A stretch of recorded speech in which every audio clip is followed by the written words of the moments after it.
여러분, 요즘 주된 관심사가 무엇입니까?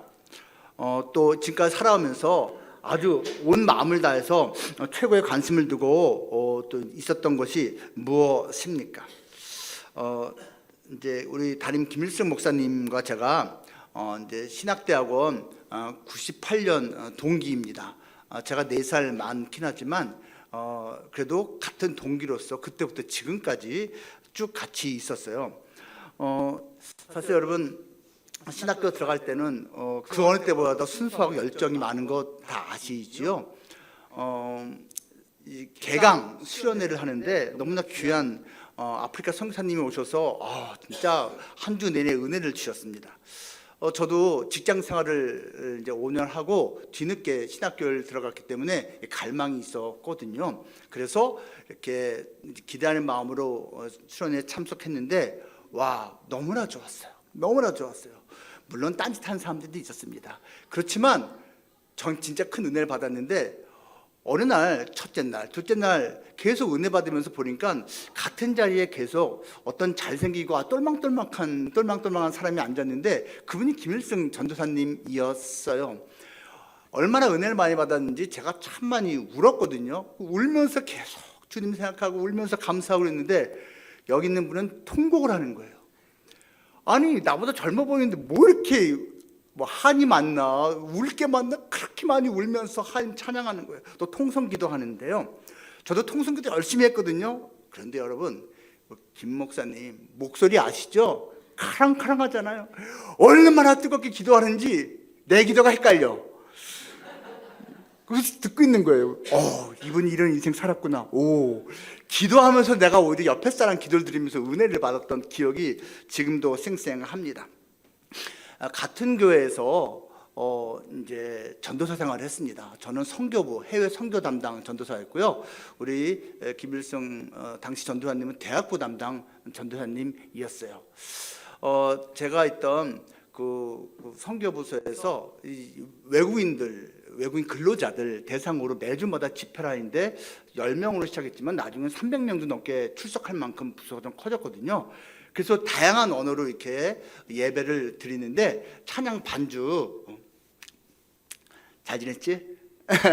찬양 반주를 하는 어떤 또 귀한 자매가 있었어요. 너무너무 반주를 잘해서 그 반주만 들어도 은혜를 받는 정도의 반주자였는데 저 귀한 자매를 누가 데려갈까? 저는 이미 그때 유부남이었기 때문에 뭐 상관이 없었고 나중에 좀 몇 년 지나고 보니까 우리 김일성 목사님 아내가 돼 있더라고요. 너무너무 그때는 참 초심이었지만 행복한 시간을 보내고 있었습니다. 그때 김일성 목사님이 주된 관심을 가진 게 무엇이었는지 저는 기억을 합니다. 이분은 기도에 정말 열심히 했습니다. 정말 기도 열심히 했어요. 저도 기도 열심히 하는 편이었는데 이분을 따라가는 게 제가 쉽지가 않았습니다. 또 한 가지 김일성 목사님이 그때 관심 가졌던 건요, 공부 진짜 열심히 했습니다. 저도 공부를 싫어하는 사람은 아닌데 저보다는 확실히 머리가 좋더라고요. 그래서 시험 기간만 되면 제가 이제 저도 공부를 하지만 시험 며칠 남기고서는 항상 물어봤어요. 그래서 이번에 요약한 것 좀 다시 좀 보여줘요. 그래갖고선 요약 정리한 것 제가 마지막으로 공부하곤 했습니다. 우리 전도사님은 장학금을 계속 탔어요. 나중에는 장학금을 3중으로 탔습니다. 교회 장학금. 저희가 다니던 교회가 대한민국에서 아주 유명한 큰 교회였기 때문에 장학금이 풍성했어요. 신학생들에 대해서. 교회 장학금, 학교 장학금, 그리고 외부에 감자탕 교회라고 알려진 큰 교회가 있어요. 거기에서 주는 외부 장학금 3가지를 동시에 탔습니다. 그리고 그거 갖고 생활하고, 그거 갖고 등록비 내고, 그거 가지고 아버지가 신학교를 다니셨는데 아버지 장학금 이렇게 전달해드리기 위해서 생활을 했던 걸 기억을 합니다. 주된 관심이 기도하는 거 그리고 공부하는 거였어요. 제가 사랑하는 동료이고 후배이기 때문에 그의 관심이 무엇인지를 잘 알았다는 이야기입니다. 여러분 사랑하는 그 사람들의 관심이 무엇인지 알고 있습니까? 여러분 자녀의 주된 관심이 뭔지 알고 있나요? 여러분 자신의 관심은 무엇입니까? 사람들은 누구나 한평생 무엇인가에 관심을 갖고 살아가게 되어 있어요. 오늘 23절 말씀을 보면요, 온전함이라는 단어가 나옵니다. 여러분, 우리가 하나님의 사람으로서 온전함을 이루며 살고 싶어 하잖아요.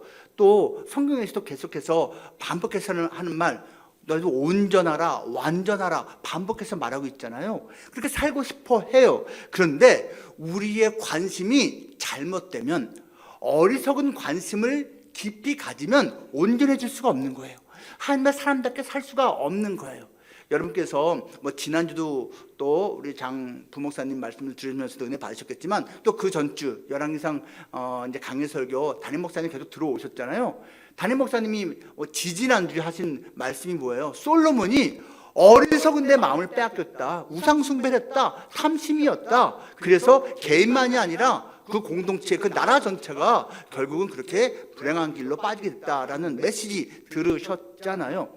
여러분, 관심이 우상숭배급으로 잘못되면 개인은 물론 그가 영향 미칠 수 있는 공동체까지도 그렇게 안 좋은 모습으로 변질될 수밖에 없다, 재앙을 당할 수밖에 없다라는 것입니다. 여러분, 이 관심이 정말 중요합니다. 여러분의 최근의 관심 무엇입니까? 부동산 신경 쓰시죠? 5월 신경 쓰고 있는 분들도 있을 것이고요. 또 세금 당연히 신경 쓰고 있을 수 있습니다. 주식 신경 쓰이죠? 금값, 은값 너무 오르락내리락 많이 합니다. 전쟁 때문에 가슴 아파하는 사람들도 있습니다. 그리고 이것이 유가에 엄청난 영향을 미쳤기 때문에 그 신경 쓰는 사업하시는 분들 되게 많이 있습니다. 혹시 수험생이 있습니까? 또 공부를 좀 이제 해야만 하는 상황에 있는 그 자녀를 둔 그런 부모님이 있습니까? 신경 쓸 수밖에 없죠. BTS 컴백 신경 쓴 분이 있습니까? 어저께 뭐 광화문 뭐 난리가 났었다면서요. 저도 8시부터 1시간 동안 봤습니다. 저도 BTS 좋아하거든요. 근데 도저히 뭐 가사도 이해가 안 되고 음악도 왜 이해가 안 돼서 그냥 자랑스러운 우리나라의 젊은이다 정도로 생각을 하고 있는 건데, 어쨌거나 관심 있는 사람들은 어저께가 행복한 날이었을 것 같습니다. 저 개인적으로는요, 건강에 전 관심이 많습니다. 제가 암 환자로서 5년을 최근에 딱 지났습니다. 하나님께 참 감사한 순간들이 많이 있어요. 여러분, 암 환자로서 5년 지내는 게 쉽지가 않거든요. 전 담도암 환자였습니다. 근데 지금 뭐 그러면 완전히 회복됐냐? 그렇지 않습니다. 제가 담도암과 더불어서 다른 병도 동시에 갖고 있었는데, 이게 간경화예요. 여러분, 이 두 가지가 각각도 쉽지 않은 건데 저는 같이 있었거든요. 근데 일단은 첫 번째 놈은 해결이 됐습니다. 근데 두 번째 간경화를 전 지금도 갖고 있거든요. 그러니까 당연히 건강에 대해서 신경을 씁니다. 먹는 거, 운동하는 거, 약 등등에 대해서 당연히 관심 가져야 되는 것이죠. 여러분은 어떻습니까? 오늘 본문은요, 예수님의 생의 마지막 순간을 보여주고 있습니다. 예수님께서요, 요한복음 17장에서 한 기도를 보면요, 정말로 장대합니다. 예수님께서 이제 몇 시간 후면은 불의한 재판을 받고 십자가에 못 박히고 돌아가실 것을 스스로 알고 계셨어요. 그런데 그분은 마지막 순간까지 정말 하나님을 향한 뜨거운 기도를 하셨어요. 그래서 이 기도를 대제사장적 기도라고 하는 것 알고 계시죠? 이 내용 중에 우리가 오늘 일부를 읽은 것이고, 이것을 통해서 예수님께서 죽기까지 관심을 가졌던 것이 무엇인지를 살펴볼 수 있고, 그러면 우리도 그러한 관심을 죽기까지 잃지 말아야겠구나 라고 생각할 수 있을 것입니다. 그것을 한번 살펴보겠습니다. 첫째로 예수님의 관심은요, 끝까지 사람이었습니다. 사람에 대한 관심이 끝까지 있었다는 얘기입니다. 오늘 본문 중에서요, 읽진 않았지만 요한복음 17장 2절 말씀 다 함께 읽어볼까요? 시작. 아버지께서 아들에게 주신 모든 사람에게 영생을 주게 하시려고 만민을 다스리는 권세를 아들에게 주셨음이로소이다. 모든 사람이라고 말하고 있죠. 17장 20절 말씀도 같이 한번 읽기를 바랍니다. 17장 20절입니다. 시작. 내가 비옵는 것은 이 사람들만 위함이 아니요 또 그들의 말로 말미암아 나를 믿는 사람들도 위함이니. 뭐 여기 말고도 많이 있습니다. 여러분, 예수님 관심은요, 뭐니 해도 그 사람, 그 영혼이었습니다. 예수님이 처음 제자들을 부르실 때, 베드로, 안드레, 야고보, 요한을 부르실 때 마태복음 4장 19절에 이렇게 쓰여져 있죠. 내가 너희를 사람을 낚는 어부가 되게 할 것이라고. 그렇죠? 예수님의 관심은요, 처음이나 끝이나 사람이었습니다. 당시에는 이미 예수님이 태어나기 전부터 시작된 성전 건축이 아직도 진행 중이었어요. 수십 년 동안 저 성전 건축 완성된 걸 보지 못하고 내가 죽어서 아쉽다, 이런 생각 예수님 전혀 하지 않으셨습니다. 예수님, 내가 인기의 최절정이었는데 한순간에 이렇게 됐구나, 뭐 그런 게 예수님 신경 쓰지 않았습니다. 여러분, 목회자가요, 인기 같은 거 신경 쓰면 별로 좋지 않겠죠. 근데 여러분, 목사도 사람이거든요. 신경이 쓰입니다. 이제 저나 우리 김 목사님이 또 함께 또 있었던 또 다른 교회, 저희 두 사람은 역삼동에 있던 교회에서 같이 있었고, 그 다음에는 서초동에 있는 교회에서 같이 있었거든요. 근데 그 서초동 교회에 있었던 시절에 같이 있었던 대한민국 모든 크리스찬이 알고 있는 되게 유명한 목사님이 있어요. 저 분당에서 열심히 목회하고 있는 분이 있습니다. 제가 이분을 이제 가끔씩 만나거든요. 이제 물론 김 목사님도 그렇습니다. 근데 언젠가 이 말씀 하신 적이 있어요. 그 목사님이 저한테 이렇게 했어요. 박 목사, 요즘 말이야 내가 이러면 안 되는 줄 알면서 하는 게 있다. 뭔데요? 내가 매주마다 내 설교 유튜브로 몇 명이 보고 있는지 체크하고 있다. 그런 거예요. 예? 이분은요, 기본이 매주마다 나오면은 10만 명에서 시작합니다. 그리고 이제 이것이 한 주, 한 달, 6개월 지나면은 10만 명이 20만 명 돼 있고 그런 거죠. 이분이 그런 거예요. 내가 지지난주가 13만 명이었는데 그 다음 주가 12만 5천 명으로 떨어졌더라고. 내가 그러면은 5천 명이 덜 받다는 얘기인데 내가 그 두 번째 설교를 뭘 잘못했지, 이 생각을 하고 있는 거야. 나 이러면 안 되면서 내가 이러고 있어, 라는 말씀 하신 적이 있어요. 여러분, 목사도요, 이 인기에 대해서는요 관심이 없을 수가 없습니다. 근데 안 되는 줄 알면서 그렇게 된다는 것이죠. 여러분, 인기에 관심이 전혀 없으라는 얘기는 아닙니다. 근데 그것이 과도하면 안 된다는 것이죠. 예수님 그런 거 없었어요. 예수님 돈에 대해서요, 예수님 돈에 대해서는요, 돈을 사랑하지 말라라고 말씀하실 정도였으니 이미 초월하신 분이었죠. 예수님의 관심은요, 그 제자들을 사랑하는 거였어요. 그리고 그들을 통해서 앞으로 전도될 그 사람들을 위하는 것이었습니다. 그들을 향한 관심과 애정이 가득 찼다는 거예요. 기도에 그것이 잘 나와 있습니다. 여러분, 한 사람의 그 한 영혼의 소중함을 잘 알고 계시죠? 세상 모든 것을 다 줘도 한 생명과 바꿀 수 없습니다. 우리 담임 목사님이 2주 전에 설교한 것처럼요, 솔로몬처럼 그 욕망을 다 표출할 수 있는 파워가 있는 사람은 특별히 더 자신의 파워를 조심해야 되거든요. 지금 이 시대에 여러분, 강대국들이 자꾸 전쟁을 일으킵니다. 러시아가 우크라이나를 침공을 했어요. 우리는 러시아 많은 경우에 안 좋아하니까 저거 잘못했다라고 합니다. 근데 미국이 또 이 나라 저 나라를 또 그렇게 크게 건드리고 수많은 사람들이 죽어가고 있습니다. 이스라엘이 또 공격을 해서 많은 사람들이 죽었어요. 우리는 상대적으로 미국이나 이스라엘이라는 나라에 대해서 우호적입니다. 러시아나 중국보다는. 그러니까 뭐 그럴 수도 있지, 심지어는 뭐 정당해라고 우호적으로 생각할 수도 있겠지만, 오늘 본문을 생각해 본다면 이 전쟁 때문에 최근 몇 년 동안에 수만 명이 죽었어요. 수만 명이 죽었어요, 여러분. 러시아가 일으킨 것만 잘못한 겁니까? 저는 그렇지 않다고 생각해요. 미국도 이거는 좀 그 파워를 오용한 것이 아닌가, 남용한 것이 아닌가라는 생각을 개인적으로는 합니다. 왜? 수많은 영혼이 죽었잖아요. 수많은 사람이 죽어갔잖아요. 사람에 대한 관심, 그 영혼의 소중함을 알아야 한다는 것이죠.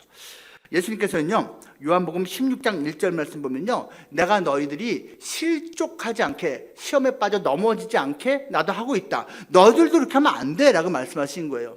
그래서 예수님께서는요, 누가복음 17장 2절 말씀 보면, 형제를 실족하게 만들 바에야 차라리 금옥에 뭐를 메고요? 연자 맷돌을 메고 바다에 빠진 게 낫다. 누군가를 넘어뜨리니 차라리 네 목숨을 거는 게 낫다라고 말하실 정도였습니다. 한 사람의 소중함 알고 계십니까? 하지만 예수님께서는 그 가운데서도 소외받는 사람들, 약한 사람들, 가난한 사람들에게 더 큰 관심을 보여주셨습니다. 누가복음 4장 17절 말씀 보면요, 예수님께서 공적인 생애를 시작할 때 처음 단계에서 회당에 가서 이사야 선지자의 이런 말씀을 가지고 시작하신 것을 알 수가 있습니다. 누가복음 제4장 17절부터 19절까지 말씀을 우리 한번 같이 읽어보기로 합니다. 시작. 선지자 이사야의 글을 들이거늘 책을 펴서 이렇게 기록된 데를 찾으시니 곧 주의 성령이 내게 임하셨으니 이는 가난한 자에게 복음을 전하게 하시려고 내게 기름을 부으시고 나를 보내사 포로된 자에게 자유를, 눈먼 자에게 다시 보게 함을 전파하며 눌린 자를 자유롭게 하고 주의 은혜의 해를 전파하게 하려 하심이라 하였더라. 그렇죠. 예수님께서는요, 모든 사람을 사랑하셨어요. 그런데 그 중에서도 이러한 자들, 포로된 자들, 눌린 자들, 억압된 자들, 가난한 자들, 약한 자들, 사회적인 약자들에게 우선적으로 관심을 가지셨다라는 이야기입니다. 그런데 이거 쉽게 되지가 않아요. 우리는 본능상 자기 자신, 자기 주변 또는 더 높아 보이는 것에 우선적 관심을 두게 되어 있거든요. 그런데 예수님처럼 하려면 어떻게 해야 될까요? 오늘 방금 누가복음에서 나와 있습니다. 오직 성령이 내게 임하셨기 때문에, 내게 기름을 부어주셨기 때문에 이렇게 한다라고 말씀을 하셨습니다. 여러분, 성령이 가득한 만큼, 예수님의 영이 내 안에 가득한 만큼 우리도 예수님처럼 사람에 대해서, 특별히 소외받고 연약한 사람에 대해서 더 큰 관심을 우선적으로 가질 수가 있다라는 말입니다. 낭만 닥터 김사부라는 드라마가 아주 인기였습니다. 시즌 1 또 2까지 있었지요. 시즌 1에서 이런 장면이 나와요. 유연석 씨가 이제 역할 맡은 그 후배 의사가 이런 질문을 합니다. 김사부에게 묻는 거예요. 선생님은 혈관, 심장, 일반외과 이것저것 다 잘하시는데 도대체 뭐가 전문입니까? 이랬어요. 그랬더니 이 주인공 한석규 씨죠. 이분이 이렇게 답을 합니다. 나? 사람 살리는 거. 그게 내 전문이야. 이런 대사를 합니다. 여러분, 의사는 사람 살리는 것이 최고의 관심이어야 되죠. 당연한 얘기입니다, 여러분. 의사가 사람 살리는 것보다 더 큰 관심을 두고 있는 게 있으면은 약간 아쉽지 않습니까? 아니, 크게 아쉽지 않습니까? 근데 우리는요. 여러분, 크리스찬의 최고의 관심이 무엇이어야 할 것 같습니까? 예수님이고요. 그리고 그 예수님처럼 사람이어야 합니다. 이 하늘사랑교회의 최고의 관심이 무엇이어야 되겠습니까? 여러 가지 관심 가져야 할 것이 있습니다. 근데 여러분, 뭐니 해도 사람 살리는 겁니다. 사람이에요. 전도하는 겁니다. 선교하는 겁니다. 한 영혼 구해내는 겁니다. 그것을 위해서 여러분이 지금 하늘사랑교회로 모인 거예요. 그것 때문에 여러분 한 사람 한 사람이 그 학교 다니고 있고, 그 과에서 그 친구들 만난 것이고, 그 직장에 들어가서 그 부서에서 지금 일하고 있는 것이고, 지금 여러분이 그래서 그 옆집 분하고 만나고 있는 거예요. 지금 하나님께서 사람 구해내는데 여러분을 각처로 파송하신 거라고요. 거기서 우리가 그 사명 감당해야 되는 겁니다. 예수님의 최고의 관심이 사람이었듯 우리의 최고 우선순위 관심도 그래야 한다라는 것입니다. 예수님의 관심은 끝까지 무엇이었을까요? 둘째로요, 예수님의 관심은 끝까지 사랑이었습니다. 사랑. 오늘 본문 17장 23절, 24절 그리고 26절이 있는데요. 다 함께 읽어볼까요? 23절부터 같이 읽겠습니다. 시작. 그들 안에 있고 아버지께서 내 안에 계시 그들로 온전함을 이루어 하나가 되게 하려 함은 아버지께서 나를 보내신 것과 또 나를 사랑하신 같이 그들도 사랑하신 것을 세상으로 알게 하려 함이로소이다. 아버지여, 내게 주신 자도 나 있는 곳에 나와 함께 있어 아버지께서 창세 전부터 나를 사랑하심으로 내게 주신 나의 영광을 그들로 보게 하시기를 원하옵나이다. 내가 아버지의 이름을 그들에게 알게 하였고 또 알게 하리니 이는 나를 사랑하신 사랑이 그들 안에 있고 나도 그들 안에 있게 하려 함이니이다. 이렇게 말하고 있습니다.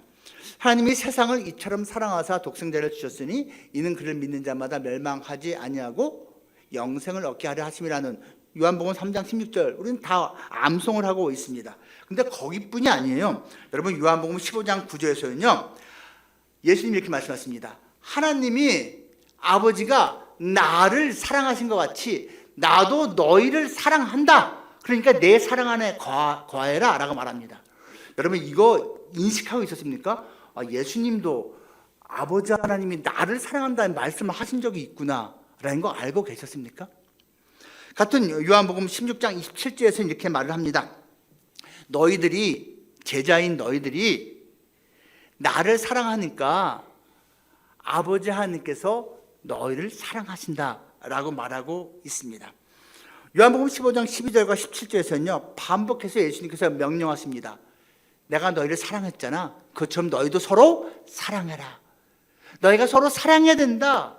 이것이 내가 너에게 주는 명령이다 말씀하십니다. 사랑은 하나님 소속을 증명하는 최종 기준입니다. 사랑이 없으면 아무것도 아닙니다. 여러분 이 성경에서 말하는 사랑이 일반적인 우리 사회에서 말하는 사랑과 참 갭이 많다는 거 알고 계시지요?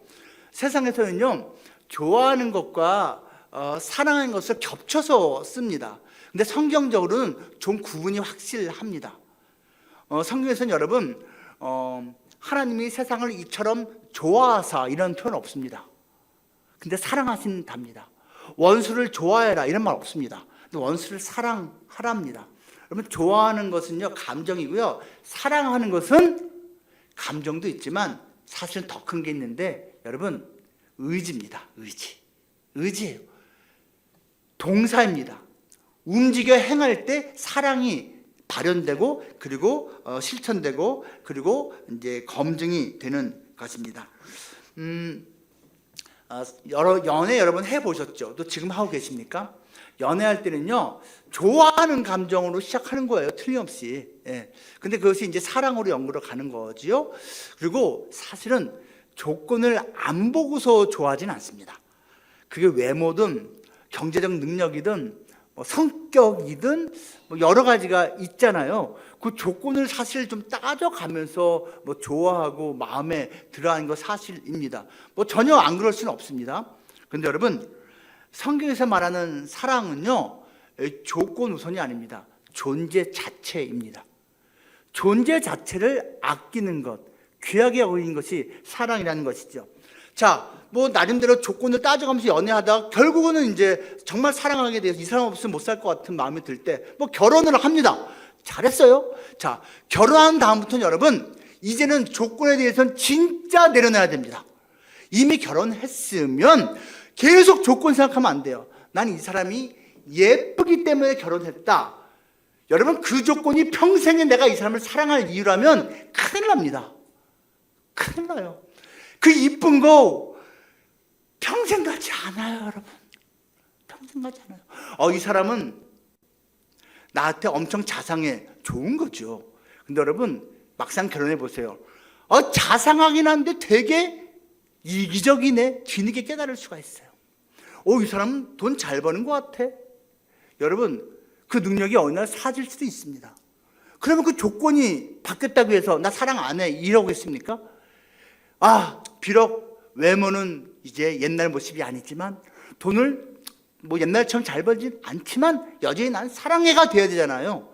존재 자체를 사랑하는 겁니다. 결혼한 다음부터 그렇게 돼야 되는 거예요.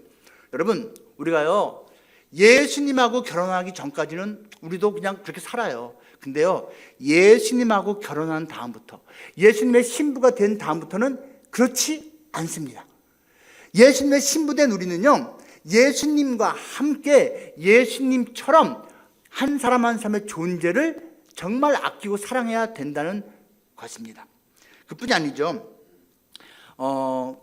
사랑은요 적당히 어느 정도까지가 없습니다. 예수님하고 결혼한 다음부터는 예수님이 그 목숨을 다해서 우리를 사랑하셨듯 우리도 그 누군가를 내 생명 다하기까지 사랑해야 되는 것입니다. 쉽지 않죠. 평생 가는 것입니다. 평생 다듬어져 가는 것이죠. 이 사랑 여러분께서는 관심이 있습니까? 이 사랑 실천 여러분 하고 있습니까? 이 사랑을 실천하는 것은요, 여러분 뭐 어마어마한 것부터 생각하면 안 됩니다. 작은 것부터 실천하면 됩니다. 지금부터 실천하면 됩니다. 그리고 내 주변부터 시작하면 됩니다. 영화 중에 더 헬프라는 영화가 있습니다. 더 헬프. 미국의 백인들이 모여 사는 1950년대, 60년대쯤의 그런 스토리입니다. 백인 마을이기 때문에 뭐 교회, 뭐 대부분 교회 다녀요. 다 백인들만 모여 있죠. 근데 매일 출퇴근하는 흑인들이 있습니다. 여러분, 뭐 그 당시는 지금보다도 훨씬 인종차별이 많이 있었던 시절이었기 때문에 영화 내내 좀 마음이 불편한 그런 모습이 나와요. 그러니까 잘 사는 백인 중산층은 좀 우아하게 살고 교회 가서도 예배 우아하게 드리는데 그 흑인들은 버스 타고 힘들게 아침 일찍 그 주인집에 와서 청소하고 밥 해내고 뭐하고 또 저녁 때 되면 집에 또 돌아가는 뭐 그런 모습이 당연한 듯이 되어 있는 사회 모습이었습니다. 제가 그 영화를 보는데 마음 아팠던 게 이런 장면이 나와요. 아프리카에 있는 너무나 가난하고 힘들게 살아가는 굶주리는 그 사람들을 위해서 교회에서 바자회를 하고 돈을 모으기로 했어요. 열심히 또 그래서 바자회하고 돈을 이만큼 모으고 발표합니다. 자, 오늘 하루 동안 이만큼을 모았습니다. 이것을 저 아프리카 어느 나라에 이렇게 우리 보내기로 했습니다. 사람들이 환호합니다. 와, 우리가 주님의 영광을 위해서 이렇게 돈을 모았습니다. 와, 환호를 해요. 그런데 그 주인공들이 각자 이제 집에 가서 생활하잖아요. 각자 흑인 이제 일하는 분들이 옵니다. 근데 그 중에 한 흑인 우리 일하시는 아줌마가 자기 집에서는 너무나 힘든 일인데 아들 녀석이 격길 가지 않고 대학교에 합격을 했어요. 너무 기쁜 거예요. 야, 우리 집에서 대학생이 나온다. 근데 등록금이 너무너무 마련하기 힘든 거예요. 그래서 이렇게 저렇게 애를 쓰다가 용기를 내서 주인한테 말합니다.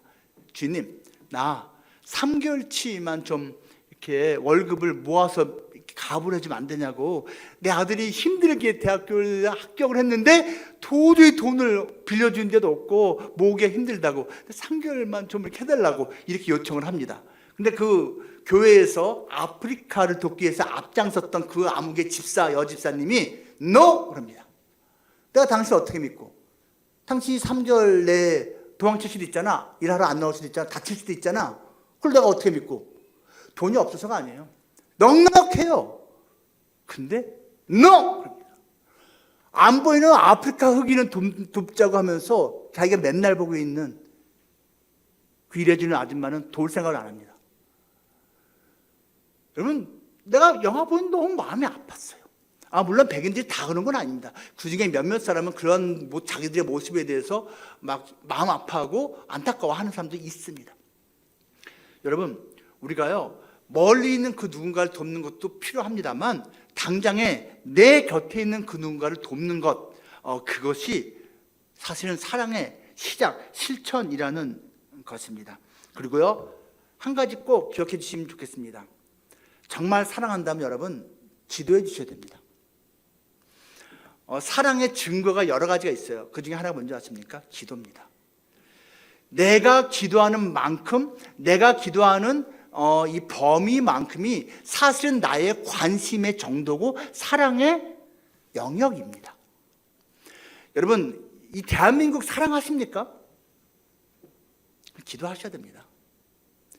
대한민국 안타까운 만큼 갖고 뭐 자랑스러워도 하지만 속상해하고 가끔씩 속상하니까 욕도 하고 그럴 수 있죠. 근데 여러분, 진짜 사랑하면 기도해야 됩니다. 내가 나라를 위해서는 기도 전혀 안 한다? 그러면 사실은 내가 대한민국을 그렇게 별로 사랑하는 건 아니에요. 여러분, 가족, 교회 위해서 기도 얼마나 하고 있습니까? 내가 기도하는 그만큼이 내가 사실은 사랑하는 것과 함께 비례하는 겁니다. 기도. 그래서 예수님은 마지막 숨지기 직전까지 기도하셨습니다. 오늘 이 요한복음 17장 기도 내용 보세요. 장대합니다. 사랑하는 제자들과 그리고 그들로 인해서 앞으로 만들어질 교회들을 놓고 여러분 얼마나 기도하는지 기도해야 됩니다. 예수님은요 십자가상에 달리셔서도 기도했습니다. 하나님께, 하나님 저들을 용서하소서. 기도합니다. 기도가 사랑의 그 힘을 더 키우고 기도가 우리 사랑의 능력을 증폭시키는 절대적인 요소인 것입니다. 오늘 이 본문 말씀은요 사도 요한이 이제 남겼습니다. 세례 요한 아니죠. 여러분 사도 요한의 원래 별칭이 뭔지 다 아시죠? 보아너게라고 합니다. 천둥의 아들, 우레의 아들 그런 뜻입니다.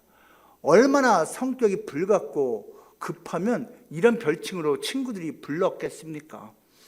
한 번은 예수님과 제자들이 사마리아 지역을 지나간 적이 있어요. 근데 그 사람들이 이렇게 좀 이렇게 환영하지 않는 거예요. 뭐 그도 그럴 것이 그 당시에는 사마리아 사람과 유대인들이 이게 교류를 안 할 때고 심지어는 서로 미워할 때거든요. 그러니까 저 유대인들이 이 땅을 왜 왔어? 이렇게 했죠. 근데 이 제자들이 자존심이 상한 거예요. 그래서 뭐라고 했죠? 예수님한테, 예수님 우리가 하나님한테 기도해서 당장 하늘로부터 불이 내려서 이 말을 불태워버리도록 할까요? 기도할까요? 여러분 이게 믿음입니까? 열정입니까? 도대체 뭡니까? 지승질이지. 지승질이에요. 예수님께서 오히려 진정시키셨지요. 이러던 사람이 여러분 12제자가 있고 또 수많은 그 유명한 사람들이 있는데 이 사람이 사랑의 제자, 사랑의 사도라고 지금은 불리고 있습니다. 어떻게 이렇게 변했죠? 여러분 요한복음뿐만 아니라 저도 요한 1, 2, 3, 4 읽어보세요. 사랑 얘기를 제일 많이 한 사람이 바로 요한입니다. 여러 가지 이유가 있겠지만 그중 하나 뭔지 아세요 여러분? 예수님의 그 제자들 가운데 예수님하고 가장 많은 시간을 보낸 사람이 요한입니다. 요한은요 예수님이 갔던 모든 것, 특별히 예수님이 항상 12제자를 대동한 건 아니었어요. 특별한 이벤트일 때는 4명만 데리고 다니셨어요. 그러니까 팀장들만 데리고 갔어요. 뭐 변화사에서 변했을 때 다 데리고 간 거 아니에요. 팀장들만 데리고 갔고 등등 몇 가지. 그때마다 항상 끼어있던 사람이 요한이었습니다. 예수님이 잡히시던 날 밤에 모든 제자들이 도망을 갔어요. 근데 요한은 끝까지 예수님의 재판전까지 같이 갔습니다. 예수님이 십자가에 못 박히시던 그 순간 제자들은 한 명도 그 곁에 없었습니다. 요한만이 예수님 바로 곁에 있었습니다. 여러분 요한은 끝까지 예수님하고 같이 있었고요. 예수님하고 가장 많은 시간을 보낸 제자였습니다. 전 이걸 말씀드리고 싶어요. 예수님의 그 사랑 우리가 본받아 살아야겠죠? 비결이 뭐라고요? 예수님하고 오랜 시간 보낸 겁니다. 예수님과 같은 마음을 품고 오랫동안 있는 겁니다. 그럴 때 예수님의 그 사랑을 우리가 따라갈 수 있고 또 흉내낼 수 있다라는 것입니다. 예수님의 관심 마지막 세 번째 무엇일까요? 이것입니다. 예수님의 관심은 끝까지 사명이었습니다. 사명. 오늘 본문 말씀 21절, 23절 그리고 25절 말씀 보면요 공통되는 단어가 있습니다. 뭔지 아십니까? 하나님이 나를 보내셨다라는 단어입니다. 보내셨다. 여러분 이 보내셨다라는 이 단어가요 다 아시겠지만 고대 로마어 라틴어로 미시오라고 합니다. 이 미시오라는 단어에서 우리가 지금 다 알고 있는 영어 단어 미션이 나왔지요. 미션, 선교, 사명이라고 번역되는 단어입니다. 그래서 예수님께서는 하나님이 나를 이 땅에 보내신 것을 미션으로 받아들이신 거예요. 사명으로 받아들이신 거예요. 그래서 오늘 여러분 요한복음 17장 4절 말씀 보면요 예수님께서 말씀하십니다. 하나님이 나에게, 아버지가 나에게 하라고 주신 일이라고 합니다. 명확히 하나님은 미션을 주시고 예수님이 이 땅에 보내신 것입니다. 여러분 예수님이 하나님의 그 미션을 받아서 다 이루셨습니다. 다 이루셨어요. 십자가에 못 박히심으로써 다 이루셨음을 선포하셨습니다. 그리고 그 예수님이 우리를 또한 보내셨습니다. 17장 18절 말씀 다 함께 읽어볼까요? 시작. 아버지께서 나를 세상에 보내신 것 같이 나도 그들을 세상에 보내었고 나도 너희를 세상에 보냈다. 하나님이 나를 보내신 것처럼 말씀하고 있습니다. 이것이 우리에게 맡겨진 소명이라는 것입니다. 여러분 다 아시죠? 사도행전 1장 8절 많이 암송하시잖아요. 오직 성령이 너에게 임하시면 너희가 권능을 받고 어디까지 간다고요?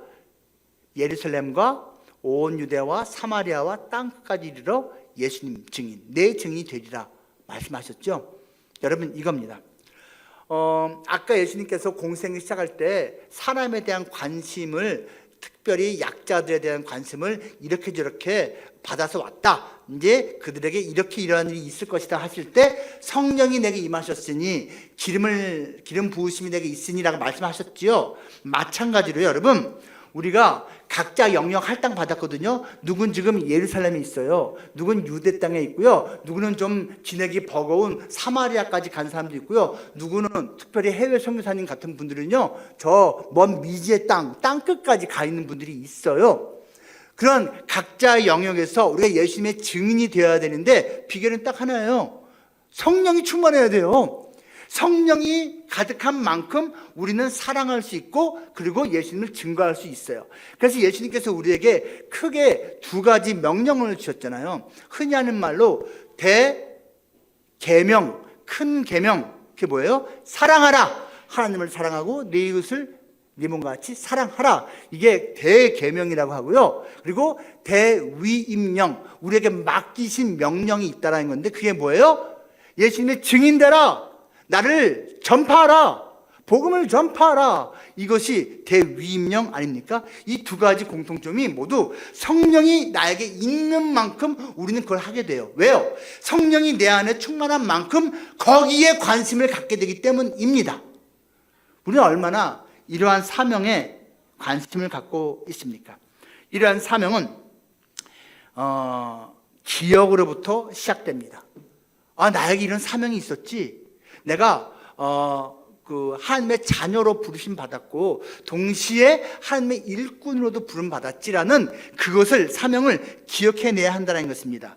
기억은 곧 정체성이고 정체성이 사명으로 이어지기 때문이에요. 본 아이덴티티라는 영화 많이 보셨죠? 주인공이 어찌어찌해서 미국 정보국의 암살자, 킬러로 훈련받았어요. 근데 임무 수행 중에 어찌어찌해서 사고를 당해서 기억을 상실했습니다. 기억을 상실하니까 더 이상 암살자가 아닌 거예요. 더 이상 자기에게 맡겨진 임무 할 생각을 안 하는 것이지요. 이 본 아이덴티티 영화의 주인공은요, 기억을 잃는 순간 정체성을 상실했고 사명도 더 이상 관심이 없게 된 것입니다. 마찬가지예요. 우리도 여러분 기억해내야 됩니다. 기억해내야 돼요. 파인애플 스토리라는 아주 짧은, 순식간에 읽을 수 있는, 15분이면 읽을 수 있는 요만한 책자 아십니까?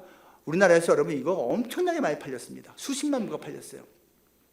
실제 있었던 이야기입니다. 파인애플 이야기. 어떤 선교사가 파푸아 뉴기니로 선교사가 나갔습니다. 몇 년 지났어요. 몇 년 지나고 보니까 여기 좋은 열대 과일이 있지만 자기가 정말 좋아하는 열대 과일인 파인애플은 그 땅에 없었던 거예요. 그래서 선교 본부에 요청했더니 묘목을 수십 그루를 보내줬어요. 그래서 자기 집 마당에다가 파인애플 묘목을 했어요. 심었어요. 현지인들과 함께. 그걸 심고 3년을 기다렸어요. 여러분, 심고 3년 후에 열매를 먹을 수 있다고 하더라고요. 드디어 열매가 주렁주렁 맺혔어요. 신난다. 내가 여기 온 지 몇 년 세월이 흘렀는데 이제 내가 좋아하는 파인애플을 먹게 됐구나. 기대감에 내가 이제 다음 주에 이 열매를 수확해야지 라고 기대하고선 어느 아침 눈을 떴는데 몽땅 없어진 거예요.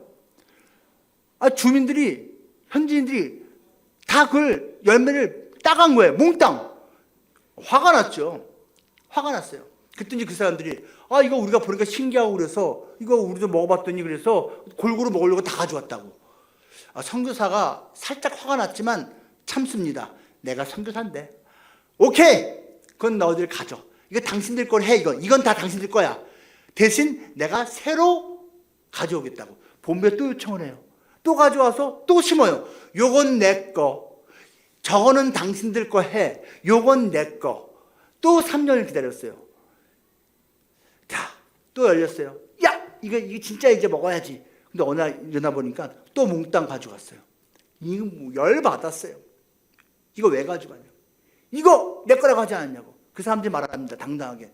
이 땅에서는 심는 사람이 임자라고. 이 사람들이 다 심어줬거든요. 당당한 거예요. 심는 사람이 가져간 거라고. 하지만 더 이상 참을 수가 없었어요. 선교사가 어쭈구리 열 받았어요. 어떻게 합니까? 원래 이 선교사에 가서요, 작은 간이 의료소를 만들었거든요. 그래서 이제 약 주고 치료해 주면서 그들의 마음을 얻었어요. 동시에 조그만 가게도 열었어요. 이 사람들이 평소에 먹지 못하는 것들, 이제 먹는 것들을 많이 가져다가 그냥 헐값에 팔면서 마음, 인심을 얻고 있었거든요. 이 사람이 의료소 폐쇄, 가게 폐쇄, 너들도 고통스럽지? 니들도 당해봐야 돼. 이렇게 보복하기 시작했어요. 얼마나 열받았으면. 마을 사람들이요, 이거 문 닫았네? 여기도 문 닫았네? 우리가 잘못했어요 라고 한 게 아니고요, 문 닫았네? 그럼 우리가 저 사람하고 계속 같이 지낼 필요가 없네. 이런 게 있어서 저 사람하고 같이 좀 지냈었는데, 알았어 하고선 그 마을을 떠나기 시작했어요. 한 가정, 두 가정, 세 가정. 그걸 갖다가 지켜보면서 선교사가 아참! 그런 거예요. 내가 여기 왜 왔지? 내가 선교사로 온 건데 파인애플 먹으러 온 건가? 내가 이 사람들 마음을 열고 예수님을 전하기 위해서 온 건데 내가 왜 이렇게 됐지? 자기의 사명을 망각한 거예요. 정체성을 망각한 거예요. 그래서 기억해낸 거예요. 내가 누구라는 거를. 내가 해야 하는 것이 무엇인지를 기억된 거예요. 그리고 다 오픈해서 그 사람들한테 당신들 다 가지라고. 이거 당신들 거라고. 그러면서 마음을 다시 얻었고, 그리고 하나님의 은혜로 선교가 됐다라는 얘기입니다. 여러분께서 지금 그 직장 다니는 거요, 우연이 아니고요. 하나님께서 그곳에서 예수님 전하라고 보내신 거예요. 여러분 그 학교 간 거요, 하나님께서 보내신 거예요. 지금 하나님께서 여러분을 갖다가 사마리아 땅으로 보내신 거예요. 여러분이 지금 만나고 있는 그 사람들 하나님께서 만나게 해주신 거예요. 예수님 전하라고요. 그 사명 기억하고 있습니까? 하나님께서 주신 이 사명 우리가 기억해낼 때 주님의 길을 잘 따라갈 수 있는 것입니다. 뉴질랜드의 매드웨이라고 하는 목사가 이런 말을 했습니다. 사람들은 예수님을 사랑한다고 하면서도 예수님이 사랑하는 것에 관심을 두지 않는다. 우리 예수님 사랑하잖아요. 내가 정말 사랑한다면 사랑하는 그 대상이 사랑하는 것에도 관심을 두게 돼 있지 않나요? 그 예수님이 끝까지 사랑한 게, 관심을 둔 게 무엇인가요? 사람입니다. 그리고 사람을 사랑하는 겁니다. 그리고 그 예수님을 전하는 사명입니다. 예수님은 우리에게 가르쳐 주셨습니다. 사람을 향한 사랑과 하나님이 주신 사명을 그의 삶과 십자가 죽으심을 통해서 예수님은 우리에게 전해주셨습니다. 바라기는요, 우리 하늘사랑교회 정말로 하나님께서 사랑하시는 귀하고 복된 교회인데요, 여러분께서 정말 만나는 모든 사람들에게 정말 예수님의 그 사랑을 정말 마음껏 전할 수 있는 결단이 있고 실천이 있는 은혜가 있기를 주님의 이름으로 축복합니다.